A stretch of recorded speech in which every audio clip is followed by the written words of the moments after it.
What's up people, hope you're having an awesome day. I'm your host Ayman Hassan and welcome back to another video here at Most Amazing Top 10. Okay, I feel like I'm really starting to understand our audience and our demographic now. We just love forbidden fruit, we indulge in it. This is exactly what happened to Adam and Eve and look how great that turned out. They got snaked by a snake. But anyway, you guys really enjoyed part 1, so here I am, back at it again with part 2. But before this video begins, let's just say I have a few warnings. This video is not safe for work. Let's just say it's not gonna be what you expected at all. Keep an open mind and I may have taken some liberties. Okay, exposing myself over, this is the top 10 cursed words that you should never say part 2. Starting us off with number 10 is sard. And surprisingly enough, I didn't even know this word existed, but it does and it has many meanings. A sard is a kind of reddy brown type of mineral, chalcedony, and it's the name of a village. It's the name of a Japanese racing team, but the most important one is that in medieval times it was the F-bomb. And honestly, we were pretty naive in thinking other eras didn't have their version of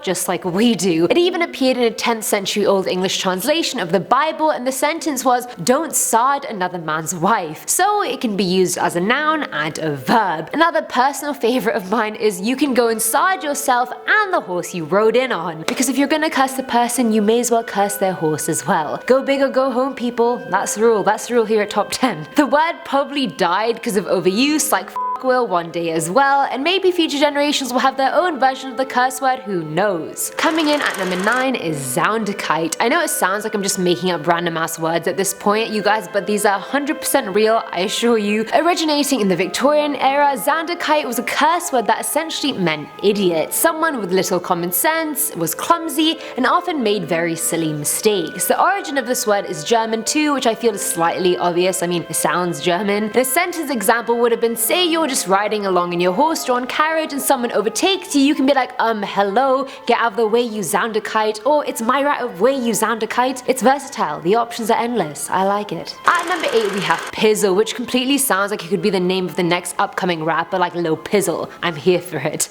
But either way, the word actually came from the German Pessel and it meant sinew. But that's pretty boring and it wasn't used like that anyway after it was adopted. In Elizabethan England, Pizzle meant phallus. And I know you'd probably think that only commoners use the word, but Shakespeare actually wrote it into Henry IV Part 1. Falstaff said, "S'blood, you starveling, you elfskin, you dried neat's tongue, you bull's pizzle, you stockfish." And I haven't read that particular play of his, but this dude seems very I mean, who hurt him? And funnily enough, Shakespeare itself was a slang word for pleasuring yourself, so maybe he just found humor in it all. Either way, we learn something new every day. Filling at number 7 slot is bescumber, which sounds like what one of those rich landlords would say back in the day when they're not satisfied with something like, Henry, that is simply bescumber. Despite sounding very archaic, it's actually not that old. The curse word came about in the early 20th century, and it means to spray poo on, or if you want to get fancy, to discharge or dung upon, because apparently we could dung on other people back in the day. The sentence examples they gave with the word also really crack me up. Pete always took an unhealthy pleasure in any accidental bescumbering of unaware ramblers who dared cross his fields. Safe to say I think our boy Pete has some issues. And I feel like if we use the word these days it'd be like a subtle flex. No one would know you were cursing them out, but you were. Don't you just love being low-key evil? I do. Now at number 6 is nashgap or smell fungus. And honestly, these words sound like a type of toe fungi or a type of wart, but they are far from it. So nashgap originated in the 18th century in northern England and it was used to curse out someone who finds faults in literally everything and just complains 24/7. And I'm sure that we all know many people like that, and honestly, if I'm having a really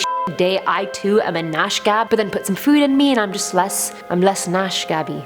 And the exact same definition goes for smell fungus, which I think is a bit of a cop-out curse word considering they probably just got lazy and put 2 words together. Coming at number 5 is gobamoosh, and trust me when I say we all know a gobamoosh, and if you don't know one, you probably are the gobamoosh of your group. Originally an Irish term, gobamoosh is what you would call someone who just sticks their nose in everything and meddles in everyone's business. Any in-laws, landlords, handmaids, they were all probably gobamooshes. If that's even the plural of the word, I really have no idea. But the word also had another meaning. It was also used to refer to someone who wanted to make someone else's life better against their will. I don't know who wouldn't want their life to be better, like who doesn't want that? Am I missing something here? At number 4 is stymphalis, and despite having phallus at the end of the word, no, this word has nothing to do with the nether region of a man's body. This curse word is probably the oldest one on the list. It originated in Greek mythology in one of the 12 labors of Hercules. He had to kill all the Stymphalian birds, which were huge, monstrous, man-eating birds that had metal feathers and beaks and who produced the stinkiest, most toxic guano your brain could wrap its head around. Guano is poop, in case anyone was unaware. So based off that, a stymphalis was someone who just smelled really bad, a person with BO, someone who needs to invest in deodorant, someone who clearly smells like stinky toxic shit.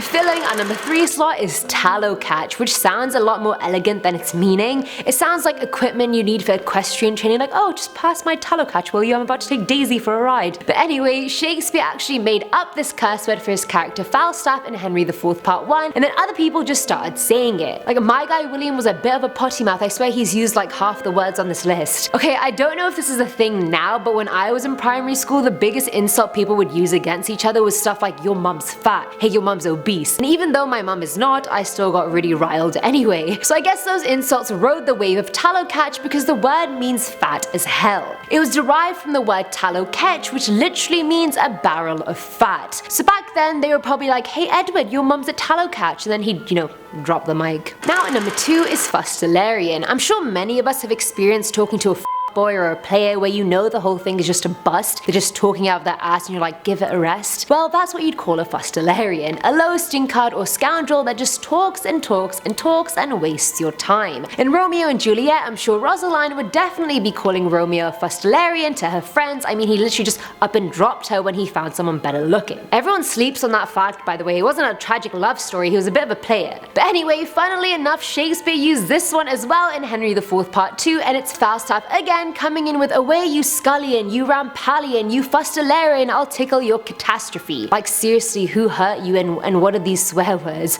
And it's also weird because the name itself sounds almost good, like I could imagine someone of high standing being a fustularian, like, oh, what's your occupation? Oh, I'm a fustularian. I mean, it sounds bougie. Am I the only one that thinks that? And finally, at number 1 is supercalifragilistic, and I purposely left this one for number 1 because it was a big one. This word is honestly so cursed, I didn't want to include it in the video because I was scared. Like, I know I said all the words in the previous video and this one, and it was all well and good, but this one I feel like I have to do some good luck ritual after it or something. Originating in the 18th century, the word meant supercalifragilisting yourself, everyone around you, and specifically their mothers. It's been known to bring bad omens to anyone who says it, so if I never come back for another video, then you guys know it's because I said supercalifragilistic and it caught up with me. I don't want to expand on the word anymore because I can already feel the bad juju around me, and I'm done.